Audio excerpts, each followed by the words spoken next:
If you ever wondered what would happen if Russia tried to test NATO in real life, this is the part where history clears its throat and says, that was a mistake.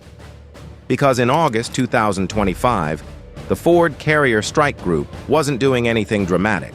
No saber rattling, no chest thumping. Just quietly doing what American sailors have done in the North Atlantic for 4 decades.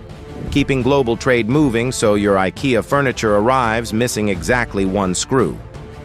Routine, boring, predictable, and then Russia blinked first.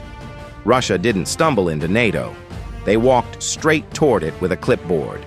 Unbeknownst to the Americans at first, Russia's Northern Fleet issued a clean, deliberate order, close with U.S. naval forces and collect everything. Acoustic signatures, radar emissions, formation behavior, the full intelligence shopping list. This wasn't an oops, wrong turn moment. This was reconnaissance with intent, Cold War energy wearing a 2025 skin. But here's where it gets funny. Inside the USS Gerald R. Ford, the Combat Information Center didn't erupt into panic. No dramatic music, no coffee spilled, just a tactical action officer calmly watching vectors scroll across a screen, backed by 4 Arleigh Burke destroyers carrying enough firepower to turn a submarine into an artificial reef with commemorative signage. At the Russian speed, torpedo range in 47 minutes. Their math said they could strike in 6. American math said ASROCs reach you in 90 seconds. That's not tension, that's confidence.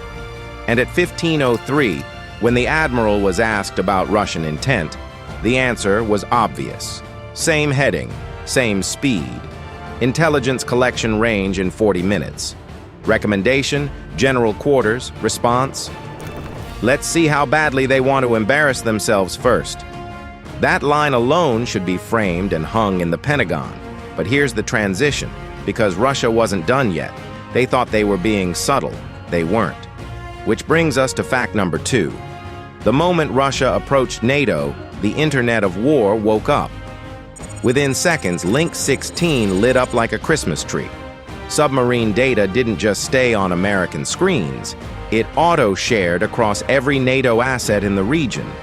And what happened next looked less like escalation and more like a global group chat responding instantly with, "Oh, you're serious." A British Type 23 frigate conducting exercises 50 miles north immediately pivoted south at flank speed. 8 P-8 Poseidons launched from Scotland, Norway, and Iceland. Each one a $130 million airborne therapist for submarines with anxiety issues. These aircraft don't just hunt subs, they embarrass them. A P-8 can hear a shrimp sneeze at 500 meters. That's not exaggeration, that's physics mixed with American defense budgets. And while all of this was happening above the surface, something much worse was unfolding below it. Because a Virginia-class submarine, the quiet kid in the back of the room, had been shadowing the Russian boats since they left port 3 days earlier. At 15:15, she finally got permission to say hello, and that's when the situation shifted from interesting to comedy gold. Russia decided to get clever, historically clever. Russia tried World War II submarine tactics in 2025. The Russians executed what they believed was a textbook deception. One submarine ascended to 200 meters and started making deliberate noise, clang, hum, chaos, while the other 2 went deep, hoping to slip in undetected. Classic wolf pack maneuver, 1943 called. It wants its tactics back. Because NATO's acoustic processors didn't hear 3 submarines. They heard 1 loud distraction and 2 quiet machines that still sounded like broken shopping cart wheels rolling downhill. That's the thing about modern undersea warfare. Silence isn't just silence anymore. It has a fingerprint, and Russia wasn't just being aggressive here. This was a coordinated intelligence operation designed to capture everything. Ford's acoustic profile, escort spacing, radar emissions, electromagnetic patterns, the digital blueprint of how an American carrier group breathes.